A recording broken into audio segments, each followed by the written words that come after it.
Maghahatid na naman ako sa eskwelahan. Ayan. Hahatid ko lang sa eskwelahan ng aking mga alaga. Guys. Hatid muna tayo sa school guys ng aking mga alaga.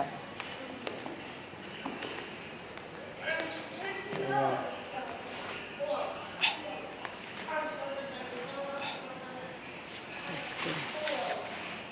Hatid sa school tayo. Bye. Hatid muna ako.